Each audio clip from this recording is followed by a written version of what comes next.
Good afternoon, everybody. I'm your host, Crystal. This is another edition of the 9 o'clock Meltdown podcast. Over speakerphone, I have David and Kristen of Simply Ballroom. Hello. Hey, Crystal. Hello, Crystal. Wonderful. And you guys actually just celebrated a year up here in Duluth, Minnesota. You guys are originally from St. Louis, Missouri. So let's kind of just dive right in. I've been reading on your website that both of you have an extensive resume of dance and dance competitions and stuff like that. But let's start off. What led you to the Northland? I mean, kind of seems like St. Louis, Missouri would have a bit more going on, but well, what's funny is we ended up in another St. Louis County. Yeah. So St. Louis, Missouri. We also lived in St. Louis County there, and so moved up here and found out we live in St. Louis County still. Felt very much like home. We got brought up here. Really, I guess COVID changed so much in the industry.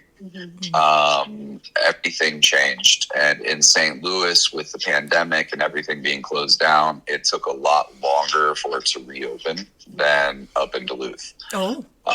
At that time in the dancing industry, we pretty much, it was almost 100% shut down for the entire industry. So people that have been doing this for their whole lives were no longer able to make money, and everybody kind of started figuring out, what are you going to do with life, just like the rest of the world did. Yeah. So after kind of taking those 2 years of soul searching and refiguring things, there was a new studio that opened in St. Louis, and I started working and managing there, and that's how I met Kristen. And we started successfully helping out at a studio, and everything was great, working on our partnership and developed our relationship. And then more of life changed in St. Louis, where it shut down yet again for the third go around, I guess. And it was just becoming too tough to make a living. And talking to other friends in the industry, there was another school in Duluth that was looking for some management. And we really wanted to make a shift from more of owning a school to being able to work on our dancing and connect with our clients different. And it was just really a big shift of how we were living before to how we wanted to start more of living presently. So after contacting them, we came up to Duluth and absolutely fell in love with it. Really, the people are awesome. We're very big into the outdoors, so it just really fit our lifestyle really, really well. So we decided to take the chance, and we closed up shop and sold everything we had and moved up to Duluth. And shortly after that, the school that brought us up closed. Oh, no. And yeah, so we were here for about 3 months and left in a circumstance with about 30 clients saying, we really want to dance. We love working with you guys. What are we going to do? And it was such a unfortunate experience for everybody. And dance is such a great thing in all communities, and especially seemingly in Duluth, where you have 6 months of winter. Yeah.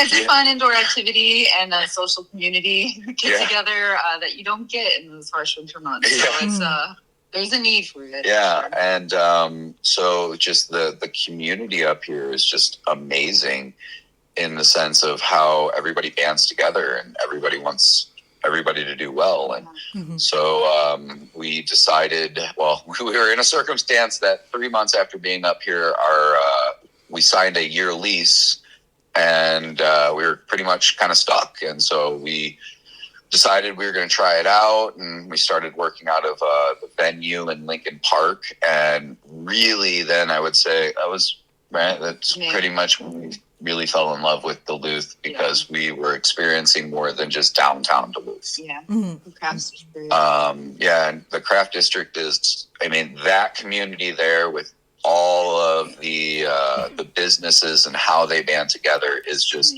phenomenal.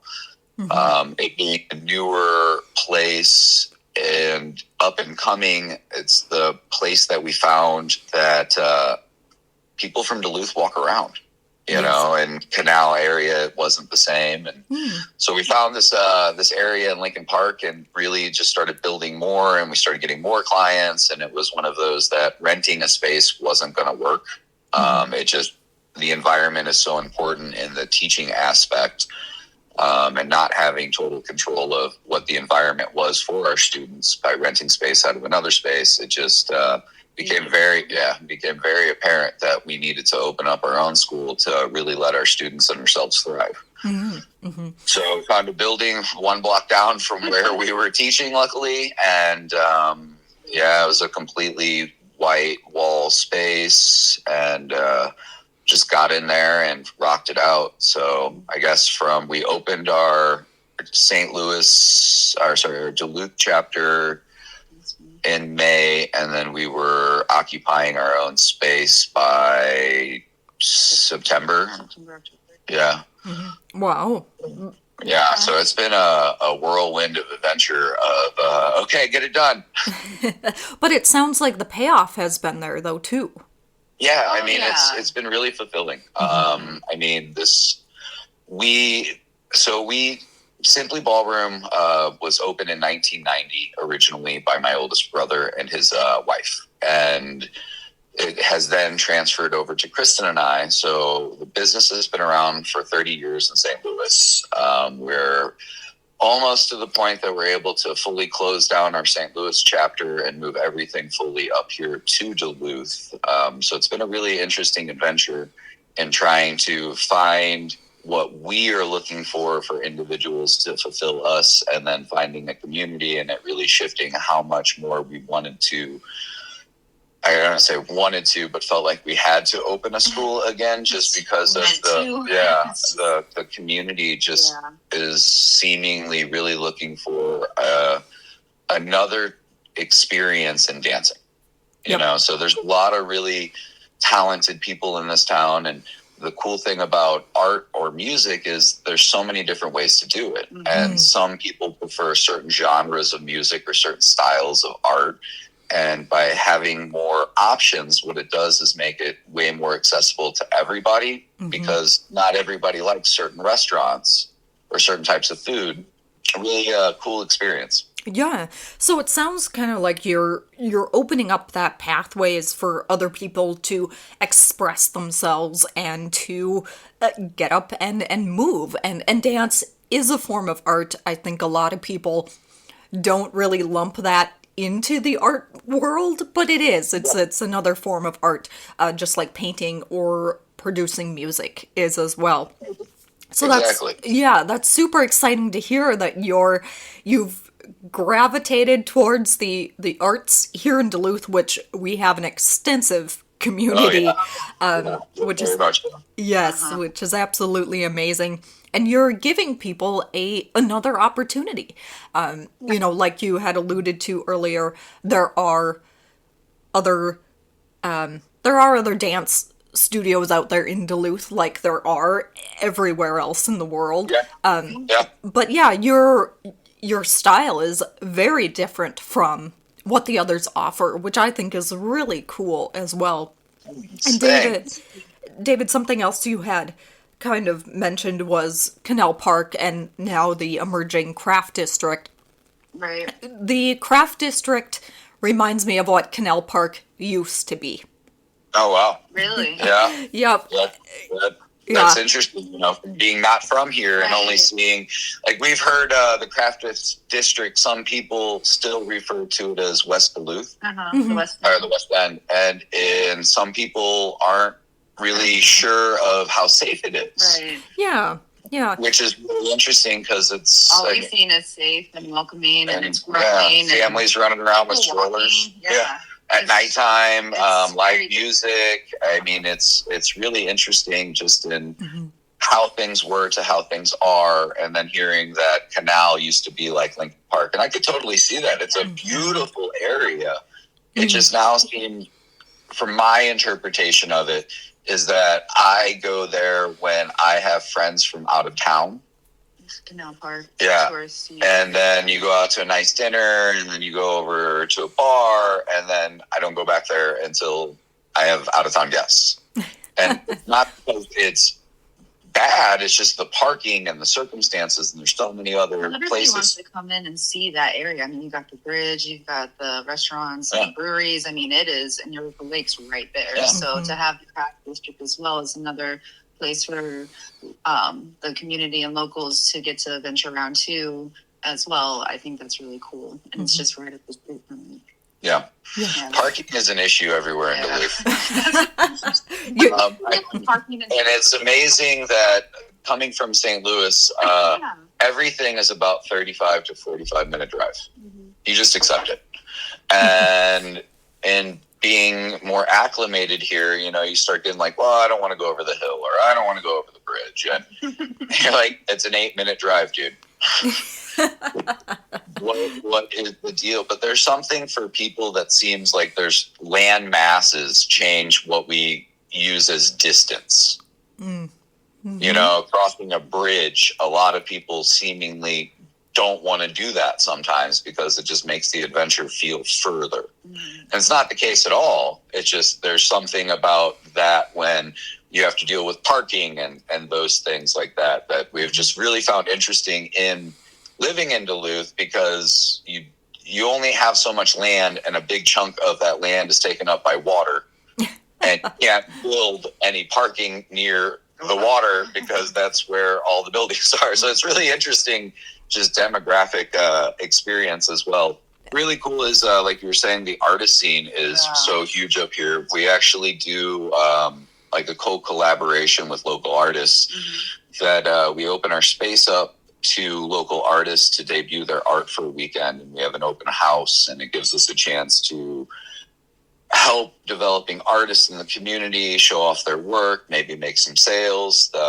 We don't take any of their profit. It is 100% for them. It is just a chance for us to meet more artists and show that art on the wall and art on the dance floor is really what, there's not much of a difference other than one's on the floor and one's on the wall. Fabulous. If somebody's interested in contacting you about that, how can they go about that? If you want to contact us, info@simplyballroom.com is a great way to reach us. Or you can text or call 218-409-9725. But email is really good. Facebook, we're Simply Ballroom on Facebook. Send us a message that way.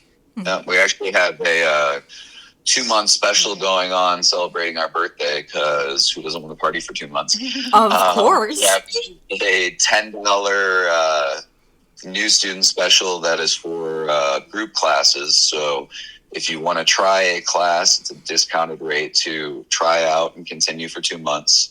And then in addition to that, if you would like to try out a private lesson, once you've purchased a group lesson, a private lesson can be purchased for $40.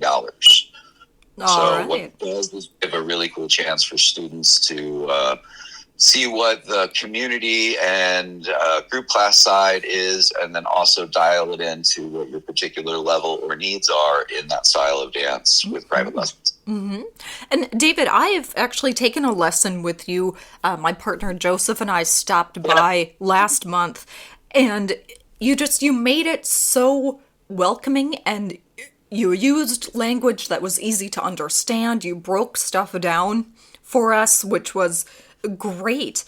Absolutely fabulous. You didn't get too technical about it, and I could tell that you've been teaching for quite some time. Thank you. I also liked the little touch. You have a little tattoo on your wrist that says breathe. Yeah. It's a reminder for both of us. Yes, I definitely needed that reminder quite a bit, because you couldn't wipe the smile off my face, and I was forgetting to breathe. And thank you so much for saying that. That warms our hearts to hear. Dance is one of those things that everybody wants to do, but it's a celebration. It is one of those things that we get human contact with, whether it be with our significant other or another individual. It's different, but it still can be fun. In dance, we feel like it's really overwhelming in the beginning. for multiple different reasons. You're near a stranger that you're not normally used to being in your bubble. You're doing something that you're worried about. You're going to be judged. Not everybody feels one or all of these things, but just as a whole, we've experienced that it's a unique experience for people to be able to come in, feel like that they actually learned how to do something and they can use it right away. Really, really, really enjoyed working with you. It's always a great time to just see people smile and have fun, because it's dance. We're not curing cancer. We're not saving starving children. We're not fixing the world problems, but we are having fun. And that makes dealing with the world problems to try to fix them so much easier. Yeah, definitely. Definitely. And you made it so welcoming. And your studio is absolutely beautiful. Yeah, your studio is kind of longer than really what I'm kind of used to. I'm used to, the big rooms, and you get 30 plus people in there that you all line up and try to do something. Yeah. So part of our, I would say our program is specifically designed to customization and more of an intimate setting, as opposed to deal with the masses, if you will. Yeah. We are a firm believer that you can have quality or quantity, but at a certain point, you can't have both.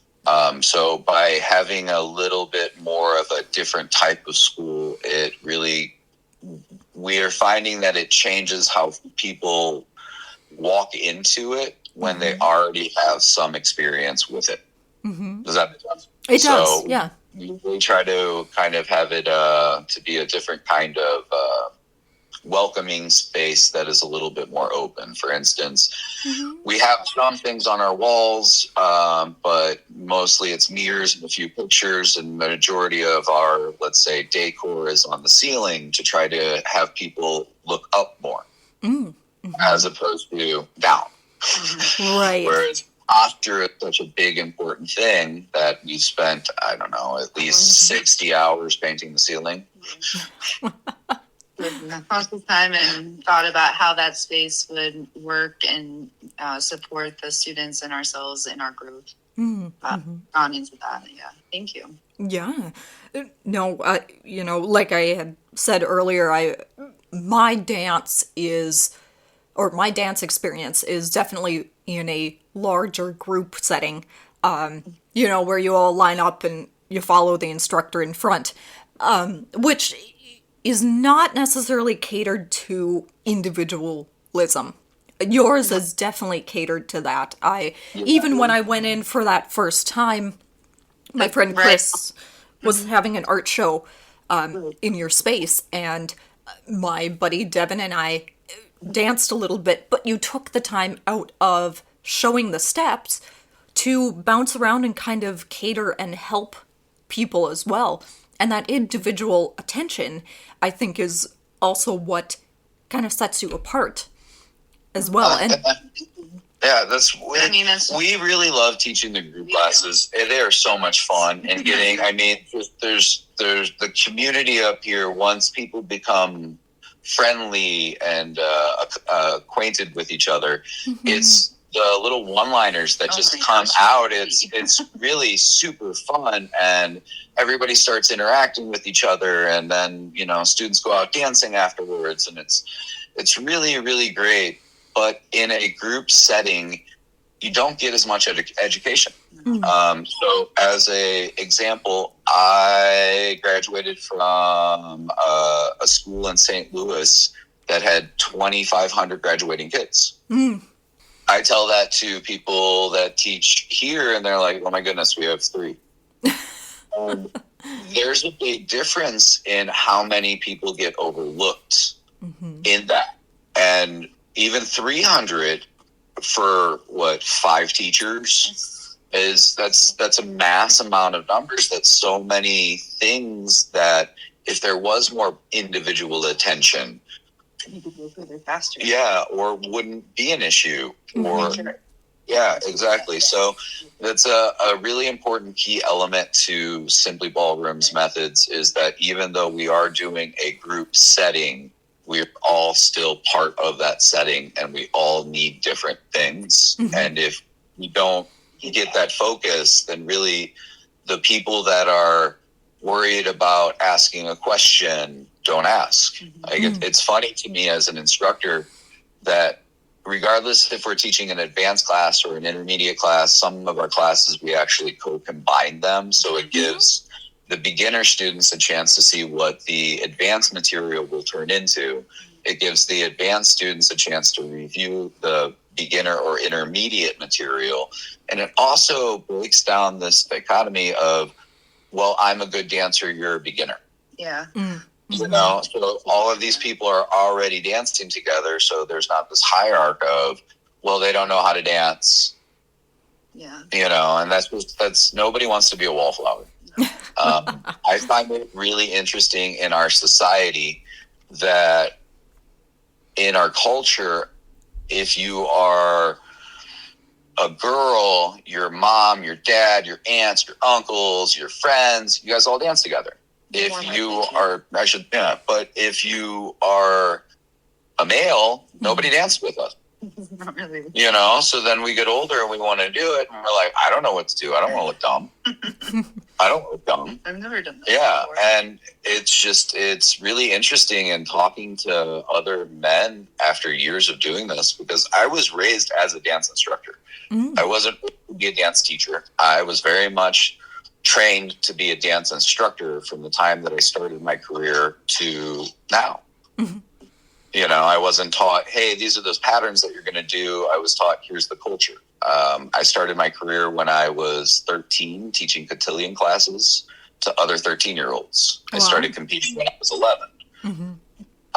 So it's interesting in somebody that was very much raised dancing, and then you have so many different society things going on. Like, it's interesting to us that here in Duluth, we have had 5 couples now, 5 gay or lesbian couples ask us if it was safe or okay for them to come and learn at our school. Oh. And that is just, it dumbfounds me. Like, in that, I mean, I can understand, but I don't, that's not at all how we were raised. That's not at all what the culture is accepting of. And the fact that it's happened now 5 times in this state is really just, it's surprising. And really upsetting, because everybody should dance, regardless.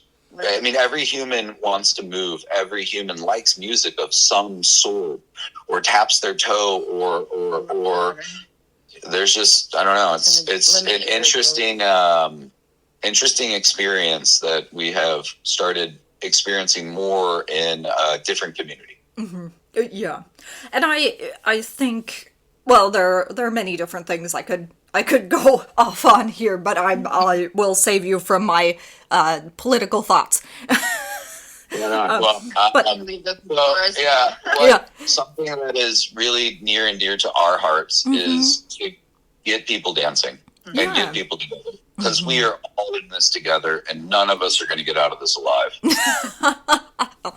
So true. So true. But David, you had mentioned that you started teaching at the age of 13. Now, me at the age of 13, I would never dream of teaching somebody anything at 13. And here you are teaching other people how to dance.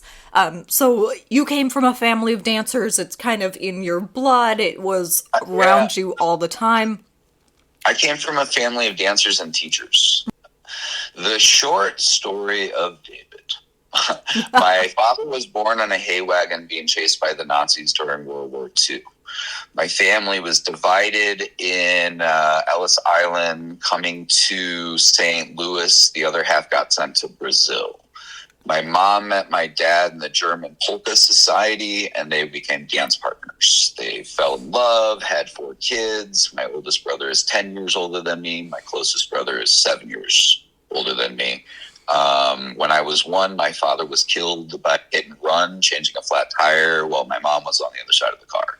My mom was a stay-at-home mom at the time, had no job, but she then went back to school to become a school teacher and started teaching. I was fortunate enough to go through the public education system with my mother in 6th grade. Okay. So I actually got to have my mom for school teacher in 6th grade. The fun fact of this is that they started sex ed in 6th grade at that particular school. So I got to experience sex ed and science with my mom and 48 other kids. Okay. So fun times. But in that, I got to see my mom show something to her students that I still think is awesome.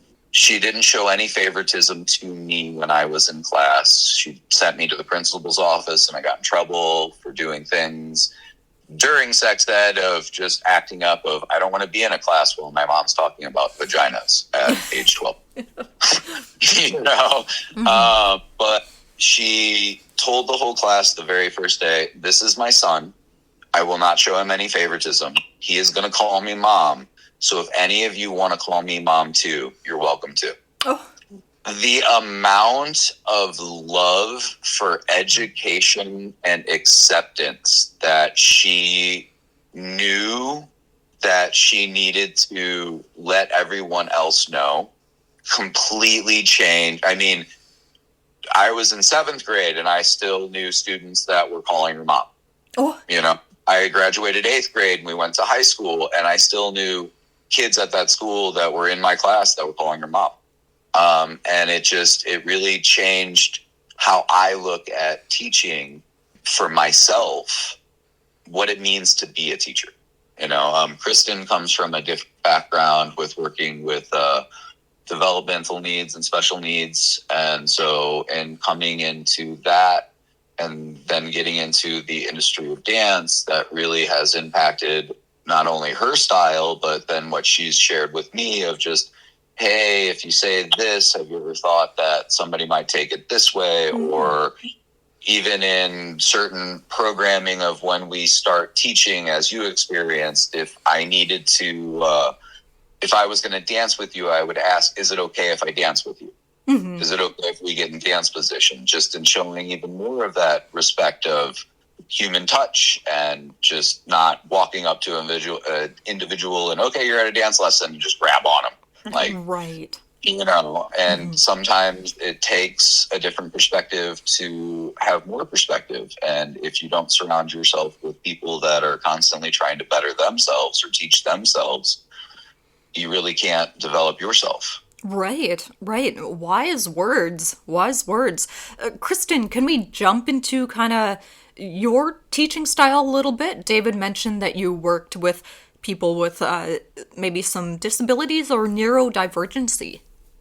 Yeah, so I worked in intensive case management, K through 12 out in Colorado for over a decade before jumping into the dance and ballroom experiences. Mm-hmm. But the individualization, you saw it when you came in with your partner to the private lesson, then also the group setting. That is the key. Not everybody learns the same way or the fastest way. And with dance, it's kind of like you're learning to walk again. Mm-hmm. And that puts everybody back in such a vulnerable child kind of state of mindset and physicality. So I have found a lot of the training and the experience that I had with the students of different levels of needs, abilities and regulation have definitely, they're every single day on the dance floor. You're working with adults who have a variety of different needs, learning styles, capabilities. They're also with jobs, outside jobs, lives, a plethora of stressors and emotional stuff that all come into account. So how we structure our lessons every time they come in, we really take into account the person that is in front of us and what they need in that moment. Mm-hmm. As we're working on their goals, what they want to do, we, always check in to make sure that what we've been working on is still what they're wanting. We work with competitive and social dancers, some doing it just to try to regain balance. Some doing it because they want to travel and go and compete and be with that community. So it's always good to check in and see, hey, you said this, is this still where we're going? So yeah, I find those experiences in the public school system or coming back into the ballroom experience, I love it because it gets you moving. And that's the thing I saw was the most effective in all my years in that realm, was if I could get my students moving with music and dance and that cross body system, man, things went so much faster. Oh, wonderful. So we those elements as we teach the basics and fundamentals. Again, like I said, when you're learning to dance, you're really learning to re-coordinate your left and right foot. Most people think they have two left feet, so letting them know, hey, you have a right foot, let's identify it. You feel it, right? Here you go. That's not surgical. Right, so that's where this timing goes, and we're mindful about that and really consider the individual in front of us. That's where learnings. And it's been invaluable. Yeah, it sounds like you both have kind of married your different experiences and things like that to cultivate what you've got going on now. And it comes through in a very authentic way. David, you've got your compassion and passion there, but then Kristen, you've also got that level of kind of understanding and that more individual kind of catered style to people as well. Your atmosphere is extremely welcoming. You're both very approachable, and it's fabulous. It's really important to us that you're not a cookie cutter of our dancing. Because ballroom, or when you hear ballroom dancing or dancing in itself, it has this. Some people, it comes with the stigma or of pretentious, or you can't, not approachable, and I could never do that. Or it's not for me. And so for you to say, hey, you're approachable and it's welcoming is really important, because we know everybody wants to dance at some level or wants to be able to be included, and that you felt that in our space is just huge. Because we do want everybody to feel like they have a space where they can come, make what they call mistakes, mess up, be a good dancer, bad dancer, quote unquote, but a place where they can move and just connect with each other and connect with themselves again. It's kind of like the older TV show Cheers. Oh yeah, it's like you want that. Yeah, everybody wants a place that they are part of a place, and it's hard sometimes. I mean, in my own life, I have felt not part of very close things that I should have felt part of. And sometimes it just takes reaching out of what your norm is to realize how much of part of it all you are. Right. It's a difficult thing in the society in which we live, even in this fact of, it's great that we can have a audio interview because finding time and this, that, and the other, but in the world of text messages and emails and video calls, and it almost feels like we're starting to lose touch with each other because we've already lost touch with ourselves. Oh, and so that dance is kind of a way to bring it back to yourself as well. I mean, it's so much self-embodiment that it is a partnership, and it sounds really cheesy, but I've learned the closer you live to Wisconsin, the more people like cheese. Is that you can't love somebody until you love yourself, and that's a lot in the dance. Is that you are totally doing it with someone as an equal. Part of even how dance is taught is an interesting thing. At the point that. At this point in our studio, leaders aren't men, followers aren't women. What is the role you want to take? Because sometimes I don't want to make the decision of what we're going to eat for dinner. Please just tell me you want Chinese or that you want me to make a salad or whatever, but I don't want to make the decision. And that's really kind of not what the follower role is, but it gives you a chance to not have to make all of the decisions and be a little bit more reactive. Mm-hmm. Whereas sometimes we might want to take the role of, I want to be a little bit more saying where we're going to go. We're going to go to this restaurant, and I mean, but that doesn't mean that you have to order the food for the person. I don't know. I guess it's hard to explain because even in talking about it, it's ballroom dancing from certain points of view have been expressed to us that it almost seems subservient. Mm. And that is a very interesting thing when it's a partnership. It's like, hey, you said you wanted me to come and pick you up and go out to food. So we're doing that. Mm-hmm. But when it is only done in a way of, well, you have to follow me. You're just supposed to follow. Your job as the follower is to follow. After a while, it kind of starts coming off in a different way as opposed to, hey, we're a partnership. So certain dances promote more of, say, the follower taking initiations as opposed to just following. So Argentine tango or West Coast swing, or even in ballroom dancing, these elements can be added into it if you know about them. Mm-hmm. But when you've never been told that this is a thing that is okay, you don't know you can do it. So it's really interesting. Fun to break that dynamic. Yeah. That's what ballroom dance is.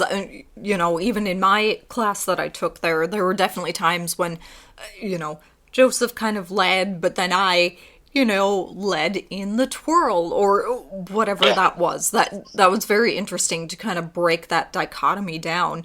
And David, both you and Kristen have this absolute wealth of knowledge and amazingness. Thank you. Yeah, we're really fortunate that what our mentors and and the circumstances that we were in of in the world of dance, there are multiple syllabuses and many franchises. Mm-hmm. So some of these franchises you only study under that one if you've only worked for that one, whereas we have been fortunate enough to work for multiples of them. So we have experience in not only different platforms of dealing with people, but different ways of doing these same patterns. Mm-hmm. Styles with dance studio and that kind of a structure. So we've been able to take what we've seen work and what we enjoy, and we're cultivating that. It's been so much fun. Mm-hmm. Yeah, and that fun, that word has come up quite a bit in this interview, and I think that's what you both perpetuate out of Simply Ballroom, is just to have fun, make mistakes, laugh at yourself, and just, perpetuate kind of happiness, which I definitely felt when I was there, and I can tell that other people have felt that as well. So, David, Kristen, if somebody's interested in getting in touch with you, maybe about a possible art show or taking a class, how can they do that? I know you said Simply Ballroom, you've got a website, Facebook page. What's the best way of contact? Honestly and truthfully, stop by. Yeah. I mean, if you really are interested in seeing what the community is about and what the space is like, stop by. Yeah, 1918 West Superior Street, right across from Dovetail. Next to Frost River and OMC. We love any way you want to reach out to us, but really, if it's something that you want to see, I would just recommend stopping by. Mm-hmm. Otherwise, Facebook Messenger, Simply Ballroom Facebook, or info@simplyballroom.com is our email. All right, fabulous. David and Kristen, the owners and teachers of Simply Ballroom, thank you so much for taking time out of your busy schedules to talk with me in the wider world about dance and the multiple art forms it comes in. Thank you so much for having us. It was really great to be able to get to dance with you, and looking forward to doing it again. Oh, yes. Really enjoyed the chance to be able to just talk a little bit more about what we do. Yeah, this won't be the last time that we speak, nor the last time you see me, so. Awesome. Looking forward to it. All right. Have a great day. Thank you, you too. Bye. Bye.